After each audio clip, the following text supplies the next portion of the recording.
The Early Line with Mario and Musso. Mario and Musso have your early line on 104.5 ESPN Baton Rouge. I mean, we're just here to have fun and win and have fun by winning. Live from the Mercedes-Benz of Baton Rouge studios, here's Mario Jerez and Matt Musso. A good Wednesday afternoon. Welcome in. Matt Musso alongside Mario Jerez. To my right, we have your early line, Casey Gaines and Taylor Sharp on the audio and video boards, respectively. Jam-packed show to get to today. Mario, obviously, big news with Saints and LSU, both on the injury fronts. We have the updated odds to make the college football playoff after the first set of rankings were released last night.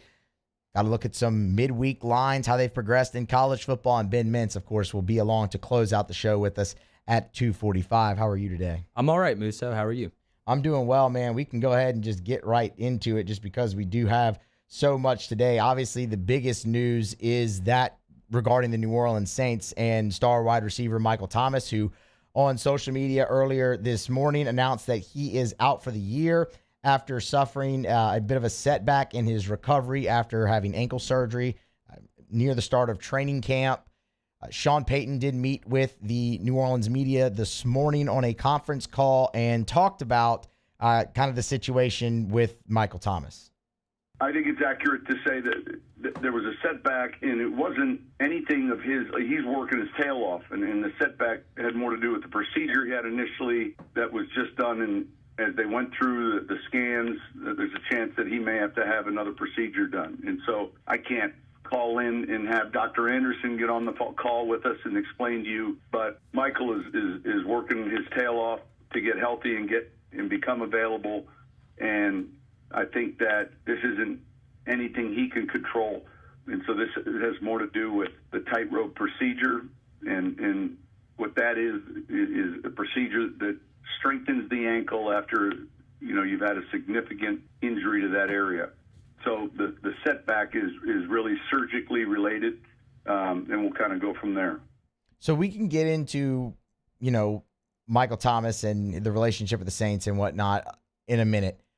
Yesterday, when talking about the Saints, we did a whole segment on not only their updated odds to win the NFC South, but also to make the playoffs in the NFC. And each of those increased after or improved, we should say, after their win over Tampa Bay. I think it's important to note that even with this news about Michael Thomas, there's been little to no change in those odds. And it's because the New Orleans Saints are the exact same team today that they were yesterday. They didn't have Michael Thomas yesterday. They don't have him now. This does not in any way change the outlook on the rest of this season because you are the same exact team that you were yesterday. You still don't have Jameis Winston, so you'll have a new quarterback, and you still have the same group of wide receivers that you had. Expectations should not change. This should still be a playoff team. You're winning games without him. You did that last year as well. You are still the same team in the same position, fighting for the same things with or without, now officially without Michael Thomas for 2021. Yeah, quite literally they are, but I just think with the addition of Michael Thomas, wherever down the road, they could have taken maybe one step further than whatever we thought, because the Saints right now, number 31 in the NFL, 180 passing yards per game. They're not number 9 in rushing yards, and we know they have an elite defense to lean on, but they were going to eventually need Michael Thomas. Right now, they don't need him. They had a lot of success against Tampa Bay, specifically against their secondary, but like we said, they were down several starters. However, on the other token, the Saints were down Michael Thomas. So I would assume Tampa Bay is just one example, but having Michael Thomas is going to help you when you face those upper echelon teams in the NFC that have those defenses, especially on third down. Right now, the Saints are 37.7% on third down. That ranks towards the bottom of the league in the 20s, whereas the Saints are usually elite on third down. A big reason they are is because of Michael Thomas, and they're still going to get yards. They're still going to manufacture offense the way that they did, but I think eventually, specifically in the playoffs, they were going to need that security outlet in the middle of the field. And not just Michael Thomas production-wise was going to help, but I think he would have added a whole nother dimension, and it would have opened things up significantly for guys like Kamara and Deontay Harris and Marquez Callaway and everybody on that offense. So the Saints are still going to be a really good team. They can still make the playoffs. They can maybe still win a couple of games. But if Michael Thomas was put back in the fray, I think they could have maybe surprised some people and made a run in the playoffs. of course, you're better with Michael Thomas. That's not necessarily what I'm getting at. But it was never a sure thing that he was coming back. When he wasn't back at practice the last 2 weeks, something's obviously up. It was never going to be it'd be something if there was a set date that he was going to come back. But everyone always assumed that's going to be after the bye. Well, he's not at practice for the Seahawks week. He's still not at practice for Tampa Bay. Everyone else was. Everyone else who was coming back from injury was. So there was no ever guarantee. I guess just for me, when he wasn't back at practice leading into Tampa Bay, I allowed this thought to creep into my mind that you're not going to see him again on the field for the Saints this year. Yeah, he was eligible to come off a PUP for a while. He never came off a PUP. It was never a guarantee you were going to get him back. That's another reason I just say you're in the same exact boat that you were. Yeah, I guess I was just holding out a little bit more hope that eventually he would be back. I don't really know the nuances of the situation, but the way some people have been presenting the reports is that the Saints want to ramp him up. Maybe there was a minor setback, but not one that would make him miss the entire season. And I was like you. I didn't know when he was going to come back. We talked on OTB this morning about Nick Underhill putting up cryptic tweets from NewOrleans.football talking about the Saints need to trade for another wide receiver to help out Marquez Callaway and Deontay Harris and Traquan Smith and all the wide receivers except for Michael Thomas. And people were in the replies asking him, what about Mike? What about Mike? And he never responded. So some people maybe already knew something was up. And there's been so many whispers about Michael Thomas and his relationship with people inside of the building, outside of the building, just interacting with in the city of New Orleans. And maybe I shouldn't be too surprised, but I did think he would come back at some point this season. And the news that he's not is disappointing to me. Now, I think we all remember the timeline with this, right? About Michael Thomas not having the surgery when the Saints originally wanted him to. We've all played the Sean Payton cuts about it, the Mickey Loomis cuts about it really ad nauseum. They were very upset. So obviously the thought creeps into everybody's mind. I know it did with me and Sean about, well, what if he would have had this surgery on time? Would the setback maybe have been caught a little earlier and him be able to rehab that and still would have been ready for this season? It didn't just creep into our minds. It crept into everybody's mind. And Sean Payton was asked about that. This is number 6, Casey, earlier today, and this was his answer. Yeah, I mean, you're going back to if that happened earlier and then this now happened. I mean, look, he's had a surgery, and right now he's having complications with the current surgery that was done. So, I listen. It is what it is. I know he's working his tail off to get back out there, and I mean, you're going back to the original. So if you're doing a timeline, knock yourself out. Sean took the high road there, but you can tell just in his tone of voice, he's still very frustrated with the entire situation. As he should be. Like you said, he was visibly frustrated the first time he addressed this over the offseason when everything went down. But he like you said, maybe the word is accepting of it. Maybe he knew what this was. And like I said, there's still some sketchy things going on behind the scenes. And Mike Thomas, unfortunately, has always been involved in sketchy things, Musso. And like I said, I try to give him the benefit of the doubt because I don't know the guy. I've never talked to him. I've only heard things about him indirectly. But even stuff that you can see, he had a really weird interaction. I tried to find it, but Andrew Doak is no longer a journalist. He was a television reporter in New Orleans. And one time, Michael Thomas had a really weird interaction with him on Twitter to where Andrew Doak didn't even really criticize him that much. He just said something that Mike Thomas took really offensive, and then he threatened physical violence against a television reporter. And then on the same token, I remember Devontae Parker, the wide receiver from the Dolphins, posted something else, another indirect, insult to Michael Thomas, but something that wasn't really a big deal. And Michael Thomas just very aggressively in all caps started talking about how, Parker's not even in the same league, the same stratosphere as him. And Parker was just like, whoa, man, I didn't even name you directly. Calm down. It's not that serious. And a lot of people try to say, oh, he's just competitive. That's just his nature. But sometimes it's clearly to the detriment of the team. I'm not even getting into the fight where Chauncey Gardner-Johnson apparently whooped his butt and they tried to punch each other with helmets still on. So there's always been kind of sketchy things in front of everybody's face. And one can only imagine what's been going on behind the scenes.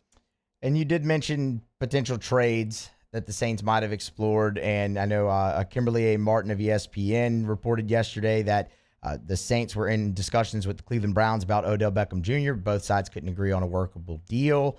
And Odell's owed a good bit of money. I think it's $15 million over the next 2 seasons.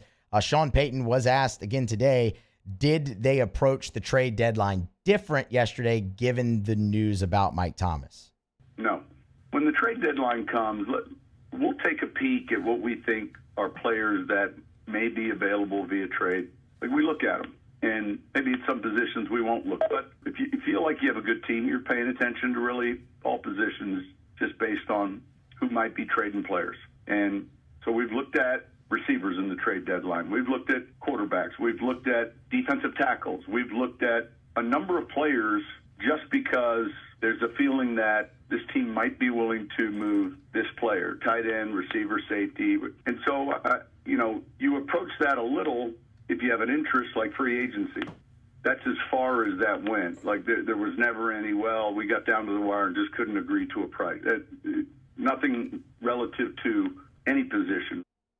So Kim Martin was lying, I guess, according to Sean Payton. According to Sean Payton. Yeah. I don't know. Look, that situation with Odell and the Browns is in a bad way. He was excused from practice today, and Kevin Stefanski says he's pretty much no longer with the team. So, think to yourself, really, would that have been the best option for the Saints? I don't think so, just because of everything ancillary around it. Of course, Odell Beckham is a phenomenal talent, but he's had his own injury problems. There's off-the-field issues now, again, with the Browns. There was off-the-field issues in New York. It's just that doesn't really fit the Saints' culture that they have worked so hard to build. So, for me, I'm good with that. Do they need help at receiver? Yes, if they ultimately want to get to their ultimate goal. But without Jameis Winston, I think it's safe to say the Saints probably weren't going to get to that ultimate goal. And it kind of goes back to my original point to start this segment. You are the exact same team today that you were yesterday, and that is a playoff team that could maybe win a game or two, but you're eventually going to fall short because of the flaws that this team does have. They still remain. They should still try to supplement the passing game. I don't know why they haven't called Deshaun Jackson, to be honest with you. But as far as Odell goes, I still think he can kind of play. This year, 6 out of 8 games, 17 catches, 232 yards. Last year, just 319 receiving yards in 7 games. But in his last 1,000-yard season, he played in 16 games, a full season, back in 2019. And he was really productive. And I think he can still be maybe a little bit more productive down the road in his career. But I do agree with you that it's not worth it. And for what it's worth, I think it's a little unprofessional what he and his father are doing, calling out a guy that's still his quarterback on social media.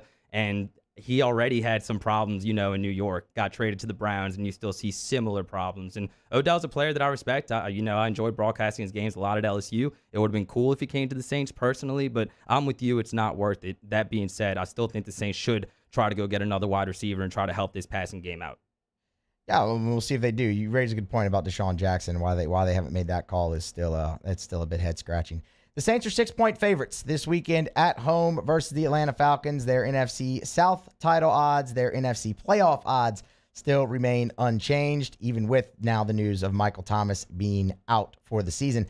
New Orleans Saints not the only local team dealing with injuries on the gridiron. The LSU Tigers have had their fair share as well. We'll update the latest on that when we come back on Early Line and also dive into the latest odds for the college football playoff. That's next. Stick around. 104.5 ESPN Baton Rouge. Mario and Musso, the Early Line.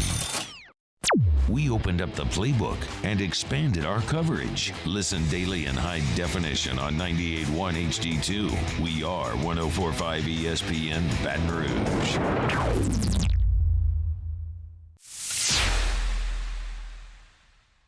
Gulf Coast Office Products is a nationally recognized Savin office equipment dealer based right here in Louisiana. Over 100 employees strong, Gulf Coast has the boots on the ground to support all vertical markets from education, engineering, legal, and finance. With the latest in office technology, from desktop to production segment units, Gulf Coast and Savin have the perfect fit for you. Call 225-756-2644. That's 756-2644 for Gulf Coast Office Products. There it is, the extra mile, on the border of expected and extraordinary, for those willing to go further, like vans customized for work or play, with safety and tech to keep you connected, supported by a 5-star sales, service, and finance team, and backed by the 1-star you know. So go the extra mile. It's never crowded, because so few have what it takes to go there. Mercedes-Benz Vans. Front to Back Boat Service has been family owned and operated for 30 years. And the Sherman family is NMEA certified. That's the National Marine Electronics Association at Front to Back. They are committed to improving the safety and technology of marine electronics through installer training, interface standards. And look, the fall and the winter, it's the perfect time to do that yearly maintenance you've been putting off. Get those parts you've been wanting. So schedule your appointment today at Front to Back, North Airway off of Airline Highway. Tonight, we invite you to celebrate life, wherever and whenever you can, understanding that time is never on our side. Instead, gather up your friends tonight and share a few stories and laughs over a good bottle of wine. Or maybe a family meal that gives everyone a chance to reconnect and remember what's really important, whether it's for a birthday, an anniversary, or simply to remind someone special that they are loved. Rafino's, where Louisiana comes to celebrate life. Eli's always been into grilling. It took us a while to see it, but the signs were there. What are you doing, Eli? I knew grilling was my thing. I have been talking about it throughout my career. Happy with the results? I am. Got the new grill from barbecueguys.com. It performed great. My advice, as I always told my boys, do more of what you're born to do. Barbecue Guys, for those who were born to grill. You want cheese on your burger, Pops? I'll take a little cheese. Crime has serious consequences, but anyone can make a mistake. If you find yourself in trouble with the law, know that you have rights, and it's okay to demand them. The law offices of O.C. Brown are here to protect you and your rights. Felony or misdemeanor, DUI or drug charge. No matter what crime you're accused of, you still have rights. Let the law offices of O.C. Brown uphold them. Call 225-343-1111. Your law firm for a lifetime. I've been doing business with Luba for 25 years. They're dependable, trustworthy. It's just the attention to detail with our clients. Our folks have years and years of experience. They're highly trained professionals. But many companies have that asset. What I'd like to think makes Luba a bit different is that we use those talents in a way that truly is dedicated to serving the needs of the folks who depend on us. Are you a licensed contractor? There's lots of good contractors in Louisiana doing work the right way, but unfortunately, too many unlicensed contractors are working outside the licensing requirements. Working as a contractor in Louisiana requires a license for the company doing the work. The Louisiana State Licensing Board for Contractors wants to help you get licensed to allow you to conduct work legally. It's not difficult to get the license. Hey, it's Matt Moscona inviting you to join us for Wednesday's Hump Day AFR presented by Pluckers. Previewing the week ahead in the SEC with Russ Mitchell. Former Saints linebacker Scott Shanley joins us. Hopefully you will as well, 3 to 6. 104.5 ESPN Baton Rouge.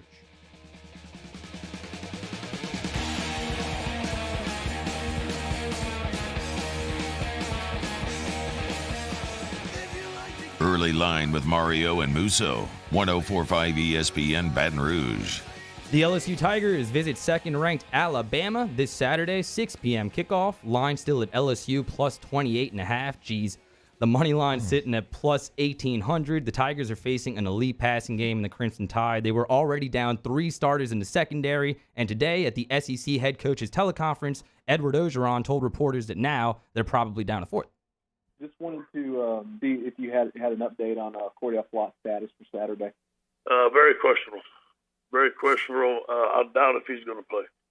I call him Edward when I'm frustrated with his play calls. Oh, Edward. That's why I called him Edward. But Musso at cornerback, the Tigers will have Darren Evans, Dwight McLaughlin, who's played really well in place of Derek Stingley, and Ray Darius Jones, who are all backups entering the season, although McLaughlin has played well as a starter, like we said. And the Tigers also have a pair of walk-ons who are more than likely going to play in Lloyd Cole and Pig Cage. They're facing an Alabama team led by Bryce Young, who's one of the frontrunners for the Heisman Trophy, and Alabama's second in the SEC with 323 passing yards per game. I asked you before the show if you heard about this viral video, Leroy Jenkins, and I'll do my best to explain it to you verbally here, Musso. But basically in the verbal video, this guy's playing World of Warcraft. and he's about to take on like 60 people all by himself. And before he charges at him with his weapon, he just yells, "Leroy Jenkins." I feel that's what guys like Darren Evans and Radarius Jones and Lloyd Cole and Pig Cage are doing heading into this game. Yeah, I mean, so now you're without Stingley, Ricks, Sage Ryan, Major Burns, Cordell Flott. I mean, it's just how it works. Now you're near the bottom of the depth chart, and those guys are at the bottom of the depth chart for a reason. LSU has bodies there, but obviously there's going to be a drop-off. Yes, Dwight McGlothern has played well. I'm interested to see if LSU budges on their stance at all at moving Jay Ward back to cornerback. I know that's something Coach O's always mentioned. He mentioned that when Derek Stingley first went down, then again when Eli Ricks, but they've liked Jay Ward so much at that safety spot, they have not been willing to do that. My gut says they're still probably not willing to do that, but that would be another option of an experienced player who's shown he can play outside in the SEC. Look, you're a 28.5-point underdog. You could win a fortune if you put something on the money line and LSU actually came out and won this football game somehow. Bryce Young, front runner for the Heisman Trophy, over 2,400 yards passing already this year, 26 touchdowns to just 3 interceptions. He's a true freshman. He's throwing to Slade Bolden. He's throwing to John Mechie, who you know how good he is. And then, oh, by the way, there's Jamison Williams, who, as if Mechie and Bolden aren't great enough, Alabama goes and plucks an Ohio State receiver out of the transfer portal who leads their team with 710 yards, stretches the field. He's in that Jalen Waddle, Henry Ruggs type role that you've seen at Alabama, and they average 323 yards passing per game. If you're one of those optimistic LSU fans that's trying to find any type of angle, any type of silver lining as to how LSU can stay competitive or maybe even pull off a monumental upset and win this game on Saturday, I'm here to tell you that Bryce Young and that passing game versus LSU secondary as it stands now, 100% absolutely positively is not it. Shout out to Keaton. Not it. Shout out to Keaton Berrien in the Bayou Ford YouTube chat. I think he fits that description of fan you were talking about. And here's another silver lining, Musso, which doesn't really have that much to do with the game, but it does have to do with the LSU Tigers going forward. Kayshon Boutte, as of today, is still top 5 in the country in receiving touchdowns. That stat comes to us from our man Dilly Sanders, and our man Michael Bonnet, the sports information director of LSU football, adds that he still leads the SEC in receiving touchdowns, and he hasn't played in many weeks. So what you're saying is losing that guy might have been kind of important. A little bit, yes. And not just that, but he's going to be back next year, although I said the same thing after Jamar Chase's sophomore year, and that didn't happen, but that's encouraging. And somebody who might be throwing the ball, Musso, is Garrett Nussmeier, and I'm sure we will see him in this game. I'm curious to what capacity. I doubt he starts, but hopefully he can build on what he did in LSU's last game, and I'm curious to whether he wants to play because Coach O was talking to OTB earlier this week, and we heard the soundbite of him talking to Nussmeier's father about a potential red shirt, or would he rather play? I think it's an interesting situation there with Garrett Nussmeier. Yeah, I think, and look, if they're going to redshirt him, I think maybe the game you end up seeing him in is ULM. That just kind of makes the most sense. Maybe if you end up in a situation where, like you did against Ole Miss, you do see him against Alabama. I think probably if redshirt is their goal, is he really going to help you at all against Bama? Probably not. Look, if you're going to have any success defensively against Alabama, you're going to have to rush the passer. Like, you're going to have to get Bryce Young off his spot, make him uncomfortable, because if he has time to just stand back there and pick you apart, we just went through what you're missing in the secondary against that receiving core. It's not going to go well. So you have to be able to pressure the passer. You still have B.J. Ojolari, who's one of the elite pass rushers in the country, and Mason Smith has shown that he can do some very good things in the pass rush as well. So the defensive line, even without Anthony, even without Ali Gay, is still probably the strength of LSU's team, and they're the ones that are going to really have to step up on Saturday. Whether Nussmeier plays or not, I don't think it changes the outcome, so I don't even know if you really see him. No, it doesn't change the outcome, but I think it's an interesting conversation. We saw Miles Brennan in a similar situation. I believe his freshman year, they played on the road at Tuscaloosa. He did get a couple reps, so it'll be interesting to see if Garrett Nussmeier plays in that game. If he wants to redshirt, we'll see what happens. Before we go to break, let's discuss these college football playoff rankings, at least lay out the rankings from last night. A lot of people are upset, as they usually are. A lot of dialogue has opened up after the selection show last night, which, by the way, Musso, I think is a little bit overblown. I mean, they milked that thing big time. But as far as the top 10 goes, Georgia at number 1, like we thought they would be, a lock for number 1. Alabama at number 2, which a lot of people are upset about, but Michigan State follows them at number 3 as Musso shrugs. Oregon at number 4, ahead of Ohio State, who is at number 5. The committee did value that head-to-head after all. Cincinnati coming in at number 6. Not looking good for them as far as their playoff hopes go. They're going to need a lot of help, and that might be underestimating things a little bit. Top 10 rounded up on number 7, Michigan, number 8, Oklahoma, number 9, Wake Forest, and number 10, Notre Dame. And I understand that we have some new odds for the odds to make the college football playoffs. Yeah, so we went through this yesterday with the odds right before the first top 25 was announced, and come back to it now to look at how it's changed. And there's been a lot of movement, and some of it's pretty surprising. Georgia's still your overwhelming favorite. They did go from minus 1,600 to minus 1,800, so congrats to them. Ohio State actually now has the second best odds to make the college football playoff, even though their odds didn't change. They stayed at 165, but because others in front of them did, Ohio State moved up. Alabama saw their odds drop from minus 190. It now sits at minus 160. Oklahoma, who was ranked 8th, which I think came to a surprise of some, sits at minus 150. They were at minus 180. Cincinnati, we talked about it yesterday, Mario. One of the only things you were going to learn is the committee was going to establish Cincinnati's chances. If they were in the top 4, they were setting the stage for them to stay there the whole time. If they weren't, they're probably not getting in. And the odds reflect that. They were plus 150 going into yesterday. They now sit at plus 175. So still pretty good odds, but not the upward trend that I think many had maybe hoped for if you had money on the Bearcats. Oregon, as you would expect, they snuck into the top 4 to the surprise of many, myself included. They saw a sizable jump up to plus 330. Michigan saw a very big jump. They're at, we had them at 7, from plus 900 yesterday to plus 500 today. Michigan State, this might be one of the most surprising. Michigan State, who's in the top 4, the initial top 4, dropped. They were at plus 650. We were talking about how great a value they were yesterday. Talked about that with Rafael Esparza as well. Michigan State from plus 650 now to plus 800 to make the college football playoff, even though they are in the initial top 4. It goes to show you that it is very subjective and not much of it matters. For what it's worth, Rafael Esparza also threw out Oregon as great value, and there they are. If you got them at plus 550, well, now they're at plus 330 and in the top 4. The one thing you learned, or the two things you learned. Number 1, Cincinnati needs a lot of help because they're probably not getting it.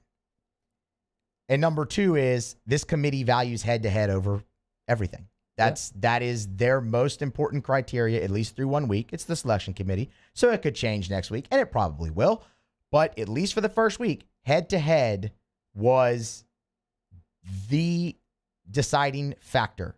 I don't think, outside of Alabama being in front of Texas A&M, I scrubbed through these standings. I don't think there's another team that's behind someone they lost to. Oregon's ahead of Ohio State. Mississippi State's ahead of Kentucky. Auburn's ahead of Ole Miss. Cincinnati's ahead of Notre Dame. Michigan State's ahead of Michigan. It's all throughout. That was the Oklahoma State's ahead of Baylor. That was the deciding factor for them in these first rankings. Yep, clearly, they value big wins more than bad losses, I think. And I don't have too many thoughts here. I get why people are upset at Alabama being at number 2, but like you said, it's all going to play itself out. If they lose one more game, they're going to be out. SEC championship, and the Iron Bowl still has to happen in Auburn this year, odd number year. Like we talked about yesterday, I'm glad they didn't ignore the head-to-head with Oregon and Ohio State. I definitely get your argument, but to repeat what I said yesterday, comparable schedule. They played each other. Oregon flew across the country, got that win. And then my takeaway is Cincinnati's not getting in. And we talked about yesterday their last 2 games. They struggled against Navy and they struggled against Tulane with their third-string quarterback. And the committee, in their response yesterday, said that's why they dropped Cincinnati, because they struggled in those games, because Tulane had success running the ball with their third-string quarterback, because a Navy 1-6 team almost beat Cincinnati when Mario picked them to cover, because of course. But I don't have too many thoughts here, but I do understand why people are mad. That being said, it's all going to work itself out. It will. Oregon is the one thing I will get frustrated with, and it's not because Oregon's 4, it's because why they're 4. It's because it's just the whole problem I have with the selection committee in general is there's no set criteria, and it can change from week to week, and certain games matter and other games don't, and that's how it's always been throughout this whole thing. Yes, they did. They went and beat Ohio State, and that's a great win. But then you lost to a dreadful Stanford team. Stanford's horrendous. They are 3-5 and 2-4 in the Pac-12. The Pac-12 is not a great league. That loss has to matter. But when they talk about Oregon being ahead of Ohio State, it's all the head-to-head. That's the only game that mattered when you listen to that answer, and that's not how it should be. Ohio State, leading into that Oregon game, didn't look great. Since then, they've looked really, really good. Have they played a tough schedule? No, but they've looked good, and they've won all their games. Oregon has lost a game to a bad team, and I know you split hairs when you try to compare losses between the two because Ohio State's loss is Oregon, but technically, that's a better loss than Stanford. So for me, every game has to matter, and it won't until you get some type of expansion into this. But that's why that's where I get the most fired up about it, is just because of the problem I have with the committee as a whole. I'm with you. It's all going to play itself out. Look at the Big Ten, for example. Ohio State still has to play Michigan State and Michigan. Like, all those teams can jockey for a lot of different positions. It's the first rankings, but I get frustrated more with the criteria or lack thereof a concrete criteria of why these teams are ranked where they are. We shouldn't have to sit here and scrub through the poll and be like, oh, yeah, they probably did this because of that, or they probably did this because of that. It should be laid out. Yeah, it matters. It's just some criteria is offset by other. In this case, the head-to-head. But I always say it's really subjective, and college football is a really stupid sport that I love very much. That's the reason why I describe it like this. Mario Jerez alongside Matt Musso here on a Wednesday edition of Early Line. More coming up next here on 104.5 ESPN Baton Rouge. Early Line with Mario and Musso. 104.5 ESPN. In times of need, get a full list of phone numbers, websites, and other important emergency information on the Demco Stormwatch page at 1045ESPN.com. Our topic today is about savings. What is savings? Hancock Whitney isn't just a bank for our clients.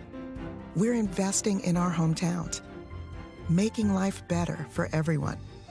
So keep dreaming. We've got your back.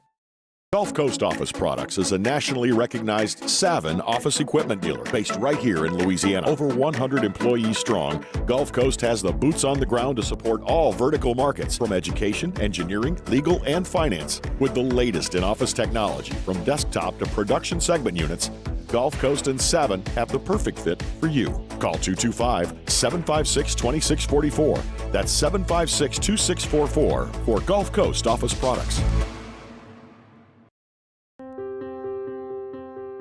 This isn't just another day.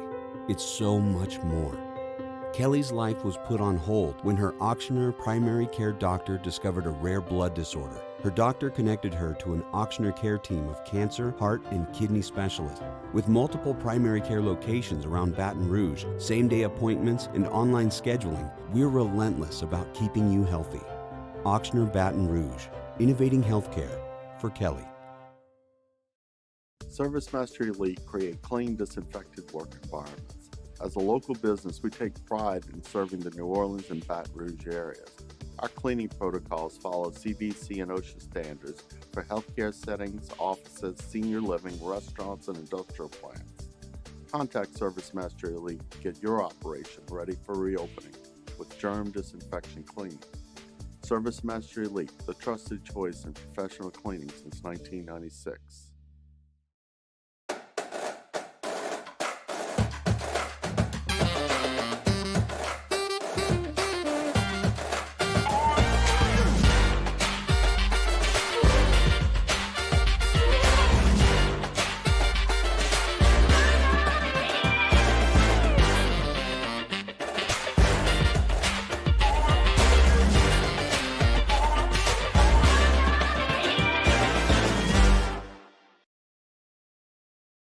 Starting in 1974, Central Plumbing has served Baton Rouge and surrounding areas for all of their plumbing needs. Through these tough and trying times, we want you to remember that the Payne family is here to continue to support and serve you. As a multi-generational business, there is no job that is too big or too small. Residential, commercial, industrial, hospitality, we're here for anything you need. 24/7, 365. Give us a call, 225-925-8552. If you're in an accident, a car accident, a slip and fall where you're injured, you need to call an attorney. The defendant insurance company, it's their goal to close the case as quickly as possible and pay out the least amount of money as possible. That's why it's important to call an attorney and call the law offices of O.C. Brown. At the law office of O.C. Brown, we're a family-owned firm. We want to be your law firm for a lifetime. It's no secret. The best oysters in Baton Rouge are at Jolie Pearl Oyster Bar. Enjoy mouth-watering South Louisiana flavor and oysters from all over the country. And don't forget our nightly drink specials.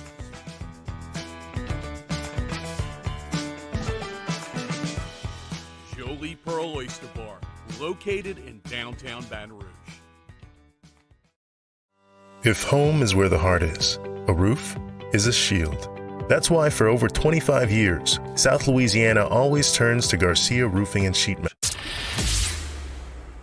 It's week 10 in the prep football season, and we get started Friday with Louisiana Prep Preview presented by Brock, the Baton Rouge Orthopedic Clinic, at 6 p.m. And we'll wrap up the night at 10 with a full 2 hours of the Lake Urgent Care Lake After Hours Louisiana Prep School Board Show on Your View, YouTube, and 104.5 ESPN Baton Rouge.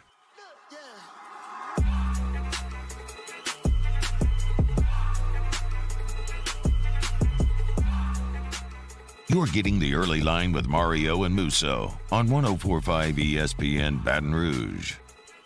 Head up to New York City where we find Ben Mintz here in about 10 minutes or so. Approximately. But right now, some major line movement in one of the marquee NFL games of the week, and you probably know what we're talking about if you've seen the news. Aaron Rodgers has contracted COVID-19, so he's out. And that has made this line between Packers and Chiefs balloon. The Kansas City Chiefs were 1-point favorites. After Aaron Rodgers' positive COVID test, the Kansas City Chiefs are now 8-point favorites. 7 points. The line has moved. That comes to you from DraftKings Sportsbook as a result of the reigning MVP missing this football game. So you feeling the love or what, Musso? As in Jordan Love? No. I am kind of feeling the Chiefs. Don't know if they are going to win by 8 because I think their defense is terrible, but they are going to win this football game. A full touchdown is nuts, even for somebody like Aaron Rodgers. That's something That's more than a full touchdown. More than a full touchdown. And this has sparked a lot of really funny conversation on Aaron Rodgers. There's a lot of debate going on with him and his vaccination status. We won't talk too much about that. But a lot of people are pointing out that he told reporters earlier this year that he was immunized. They asked him if he was vaccinated. He said, yes, I am immunized, and I support whatever decisions other guys want to make, but that is what he said, quite literally. In the report today, several reporters, including Ian Rappaport, pointed out that that does not mean the same thing. So a little loophole used there by Aaron Rodgers, unless you just want to call him a straight-up liar, because that's what happened. And, you know what, I'll leave that up to you if you want to call him that. What I will say, though, is you can even relate this a little bit back more towards the Saints and how those two teams differ. Look at the importance of Aaron Rodgers to the Green Bay Packers. He's worth 7 points, at least, to them. The Saints lose Jameis Winston, but because that's not how they win games right now, because they do it with defense, because they do it with their running game, their line actually increased. They are 6 point. They are a touchdown favorite over the Atlanta Falcons for this Sunday in the Dome. Now, would it be different if they were playing a better team than the Falcons? Maybe, but probably not by much, just because that's not where the value is for the Saints when viewed in that context like it is for Green Bay. Yeah, this could affect odds potentially, though, if you're looking at to win the NFC or to get the number 1 seed in the NFC, because if the Packers do drop this game without Aaron Rodgers, it's a loss in the AFC, which would help you out later on in the tiebreakers. And I have to say, Musso, if I'm Matt LaFleur, maybe I'm a little excited about this game because you can kind of prove what you can do without Aaron Rodgers. We had the conversation the other day about him being 33-7 or something like that through his first 40-some games, and he gets very little credit, but he gets a lot of blame when they lose. You still have Aaron Jones. You still have Devontae Adams. Their defense made some huge plays against Arizona in a big game last week, so maybe not fatal for Green Bay, maybe some opportunities for other guys to step up. And as I said, if you're looking for odds as far as the number one seed in the NFC, that could be impacted by this game. It very much could, to your point, because right now Green Bay, if the season ended, would be the number one seed in the NFC. They are tied with Arizona, but hold the tiebreaker because of the head-to-head win last Thursday night. So could absolutely impact those odds as they currently are the number one seed. We do have to get to a break here, get to Ben Mintz. We went a little long in the 2:15 segment, but before we do, a hat tip to the Atlanta Braves winning the World Series last night, 4-2 over the Houston Astros. First title since 1995. Second title in Atlanta, fourth title in the franchise's history. And it was not by accident, man. That front office deserves a heck of a lot of credit. You saw Jock Peterson come up massive in the in the LDS. That was an acquisition they got at the trade deadline. You saw Eddie Rosario be the NLCS MVP. That was another acquisition you got at the trade deadline. And then Jorge Soler ends up being the World Series MVP. That's another acquisition you got at the trade deadline. So it was not by accident. Great moves by their front office to rebuild that team after injuries decimated it. They had a losing record, man, on August 1st and are now the World Series champions. So a great season for them and a great job, a job well done by that front office. We'll grab a break, come back. Barstool Mincy, Ben Mintz joins the show. Close it out. Early Line, 104.5 ESPN Baton Rouge. The Early Line, 104.5 ESPN Baton Rouge. Our listeners fire off their opinions on the jimsfirearms.net hotline at 499-1045. Keep listening for your next chance to shoot us your thoughts with the jimsfirearms.net hotline on 104.5 ESPN Baton Rouge. I had to leave my parents. I had to move schools. Everything keeps changing. I'm sure glad you're here. There's a child in foster care waiting for a volunteer like you. To the heroes who are working tirelessly to care for our communities, we thank you. We will never forget the countless hours you dedicated on the front lines, choosing to risk your own health to fight for our friends, neighbors, and family members. I mean, you guys are out on the front lines fighting it. We are grateful for your heroic acts and unwavering spirit. Together, we are overcoming this adversity and make our state healthier and more vibrant again. Ochsner Health. Crime has serious consequences, but anyone can make a mistake. If you find yourself in trouble with the law, know that you have rights, and it's okay to demand them. The law offices of O.C. Brown are here to protect you and your rights. Felony or misdemeanor, DUI or drug charge. No matter what crime you're accused of, you still have rights. Let the law offices of O.C. Brown uphold them. Call 225-343-1111. Your law firm for a lifetime. Front to Back Boat Service has been family owned and operated for 30 years. And the Sherman family is NMEA certified. That's the National Marine Electronics Association at Front to Back. They are committed to improving the safety and technology of marine electronics through installer training, interface standards. And look, the fall and the winter, it's the perfect time to do that yearly maintenance you've been putting off. Get those parts you've been wanting. So schedule your appointment today at Front to Back, North Airway off of Airline Highway. Tonight, we invite you to celebrate life, wherever and whenever you can, understanding that time is never on our side. Instead, gather up your friends tonight and share a few stories and laughs over a good bottle of wine. Or maybe a family meal that gives everyone a chance to reconnect and remember what's really important, whether it's for a birthday, an anniversary, or simply to remind someone special that they are loved. Rafino's, where Louisiana comes to celebrate life. Eli's always been into grilling. It took us a while to see it, but the signs were there. What are you doing, Eli? I knew grilling was my thing. I have been talking about it throughout my career. Happy with the results? I am. Got the new grill from barbecueguys.com. It performed great. My advice, as I always told my boys, Do more of what you're born to do. Barbecue guys, for those who were born to grill. You want cheese on your burger, Pops? I'll take a little cheese. Yo, Jake here for Patient Plus Urgent Care Clinic, the place that's going to be convenient for you during an inconvenient time. Look, you hear me talk about my 4 boys all the time, and sometimes things like stitches, well, they happen. And in fact, they have. And Patient Plus is always taking care of us, just like they'll do the same for you. And now with 7 convenient locations across the Baton Rouge area, open from 9 a.m. until 9 p.m., 7 days a week. And also at patientplusuc.com, you can sign up for your appointment on the way to the clinic. That's Patient Plus Urgent Care Clinic. Get in and get better. I've been doing business with Luba for 25 years. They're dependable, trustworthy. It's just the attention to detail with our clients. Our folks have years and years of experience. They're highly trained professionals, but many companies have that asset. What I'd like to think makes Luba a bit different is that we use those talents in a way that truly is dedicated to serving the needs of the folks who depend on us.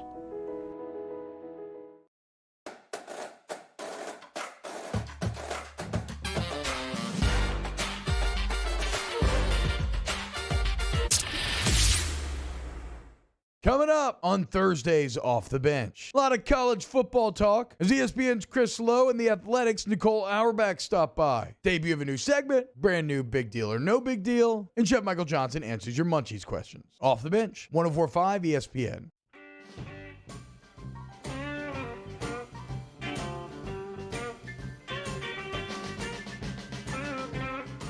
Early Line with Mario and Musso, 104.5 ESPN Baton Rouge. Wrapping up the show here on a Wednesday edition of Early Line as we welcome on our final and first guest of the program. We talk to him every week, our good friend Ben Mintz, Barstool Mincy. Mincy, how was your weekend in New Orleans? Oh, man. Big one. Real big one. First real huge weekend in New Orleans since Mardi Gras in 2020, which was great to see. Everywhere was packed. The music scene was back. And just, I mean, anybody that was in that Superdome Sunday, it was a special one to be at. And I just loved hearing the Superdome rock again. And that pick 6 on Sunday, man, great moment. And I got to say, too, it was fun. The Barstool thing's really out in New Orleans now. I mean, I went to the Tulane Cincinnati game, went to a bunch of concerts, went to the Saints game, and it was awesome. I was getting recognized everywhere. And I love seeing what we're building. Mincy letting the good times roll in the 504. You love to see it. We'll talk some Saints later on in the interview, Mincy, but I had to ask you about this 2-team parlay that me and the OTB boys laid down a little cheese on, and one of them involves Ole Miss. Your team, the Rebels, are favored by 9.5 points against Liberty in the Hugh Freeze Bowl. We also have the Wake Forest money line against North Carolina. What do you think of that 2-team parlay? You got Ole Miss or you got Liberty? Yes, sir. Ole Miss, minus 9.5. I'm a little dicey about this one for the Rebels, man. 11 a.m. kickoff. You look at how beat up this team is, and this reminds me of these Ole Miss-Memphis games that have been a problem over the years for Ole Miss. That this is Liberty's complete Super Bowl. Ole Miss is kind of hurting after that Auburn loss and played a bunch of tough games in a row. I mean, I think this one could be a little sticky. I think Ole Miss can pull it out, but I'm not. I don't know. I'm not as confident. I don't know if I'd lay the 9.5 here. I'm a little anxious about it. I also really don't like that 11 a.m. kickoff. The Wake Forest North Carolina game, I definitely see the logic there. Wake's +3. That game's going to be a shootout. I saw the over under 76. They played last year, and it was like 45-42 early in the third quarter. How wild it gets when these teams play. But Wake still, despite being number 9 in the country, not getting really any respect from Vegas. Mincy, we do have some games tonight. Maction made its return last night. Saw 3 underdogs cover. 2 of them win outright. Got a big one tonight in the MAC. Northern Illinois at Kent State. Golden Flashes 3-point favorites at home. The total sits at 70. Both teams leading their division in the MAC. You have a thought? Man, I like those Kent, the unis is kind of my thought. But other than that, I can't sit here and tell you I'm the Maction. I remember last year right after I got hired by Barstool, I came in here and did MAC picks one night and went 0-4 and realized I don't know what the heck's going on in that conference. So I can't say I have the strongest opinion on it on tonight, but it should be Maction. It is always pretty entertaining. Mincy, your first answer about the parlay made me feel a little bit better when you said you did feel a little bit more secure with the Wake Forest money line pick, but I do want to ask you a little bit about that line. Why is North Carolina getting all the love in this spread? Well, Vegas still thinks very highly of Sam Howell. And the other thing is just Wake Forest. They had a really low power ranking coming on them going into the year. And then you look at Wake, I mean, as good as they've been, and they're beating the crap out of bad teams. But, who's their best win so far? Army? I mean, they hadn't played anybody. And so I think that, the next 4 weeks we'll find everything out about Wake because all their tough games are down the stretch. But I think Vegas is, still a little hesitant to give a lot of credit. That game against Army, speaking of wild shootout games, that game was nuts. It felt like every play went 75 yards and a touchdown. I do want to switch to the SEC here quickly, Mintzy. So Mississippi State's on the road in Fayetteville this weekend. Arkansas laying 6 at home. Total sits at 56. I'm a bit surprised to see State a touchdown underdog. They bottled up Kentucky's running game last week, and Arkansas's bread and butter is running the football. I mean, is Mississippi State plus the 6 the play here? State Lee's team as underdogs are always pretty good against the spread. I mean, he seems to do well in this role. Arkansas does feel, Arkansas had such a tough stretch where they played, in a row. They had A&M, they had to go to Georgia, they had 2 Ole Miss, and they had Auburn at home. And they finally had it eased up a little bit. They should be a little more rested. Fayetteville is a weird place to go play, but I would lean to the State plus 6 of anything here. Just like you said, I think State should fight hard as an underdog, and their run defense is pretty good. Ben Mintz is our guest, Barstool Sports, joining us from New York City. A last SEC game, Mintzy, Tennessee at Kentucky is a pick'em in a lot of places. Total set at 57.5. What are your thoughts on that game? I like Kentucky. I think Kentucky's in a bounce-back spot. They got beat. I know that they did not have a good week at Starkville last week, but I kind of think people are, jumping the gun, getting off them. And, I know that they have a really good home field advantage. Their fans completely hate Tennessee. And, I think they're going to be ready to play. And also Tennessee, while they do score more points this year, their run D, Kentucky's physical style, I think matches up a lot better with Tennessee than it did against Mississippi State. Mintzy, I wish we could discuss the Michael Thomas situation for the rest of the show, but unfortunately, I do want to keep it to fantasy terms since we're running out of time here. We know Taysom Hill's fantasy value is going to go up with Jameis Winston being injured, but Mark Ingram's is going to become a lot more valuable as well. I don't think it's going to be quite 2018, but Mark in the red zone with Taysom, how do you think his fantasy value is now impacted? I think, Hill and Ingram both are going to be good. I mean, Hill just runs it so much, and it's so important to have rushing stats from your quarterback. It really is kind of like a cheat code of fantasy football. And when you look at Hill starting, I mean, it's going to be a running offense. I'm glad Ingram's back to help shoulder the load. I wouldn't want to have any Saints pass. It's going to hurt Kamara a good bit because he's not going to catch near as many passes. And so that's going to hurt him. But, yeah, I like Ingram as an ad. And I think you can start Ingram as a number 2 running back against Atlanta. Real quick, Mintzy, can Adrian Peterson still be a productive fantasy back at 36 years old? I mean, I think depends on what's your definition of productive. I mean, I think he can be like solid, but he ain't going to be 1/4 of Derrick Henry. But, I think he can be okay. I mean, I think if you want like 20 carry, 80 yard with an occasional touchdown type games, I think he can do that. Any games in the NFL you're looking at that stick out to you, Mintzy, as far as any plays to make in the National Football League? Boy, it's weird what happened with that Green Bay line after the Rodgers COVID stuff. Went from 1 to 7.5 or something. Yeah, more than touchdown. Yeah, that one. That's pretty wild. Honestly, I'm curious to see how the Saints-Falcons goes. Taysom Hill, you got to think Saints. I mean, they've been playing a lot of unders, and with Hill in there, and they're going to have shorter games running the ball. I remember last year when Hill was in there, the games were going under a good bit in that 3-1 stretch he had. So I'd be looking out for unders in his games. Honestly, guys, this week for me, I got back from New Orleans Monday. I'm flying to Vegas tomorrow for the World Series main event, so I'm trying to flip my mind toward poker. I'm playing the 10K event day 1 on Friday. Oh, here comes the destroyer. The destroyer. Everybody watch out. Yeah, so I'm trying to flip my mind into poker mode. I'm super excited. We got some new Barstool poker merch coming out, and this is my 6th main event, man. I've played this thing 5 times. I've done well in it twice.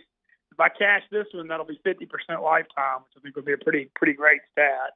But it's just such a big opportunity, though. I remember the main event when I did well in 2018, it went nuts, and I was hosting Mixing Up with Mintz and Dozier. If I do well in cashing this as a Barstool, it's going to go crazy. And so I really, hope I got a run in me. And I feel good, but I've been trying to rest up a good bit after that New Orleans trip, kind of laying a little lower this week, trying to get my mind right.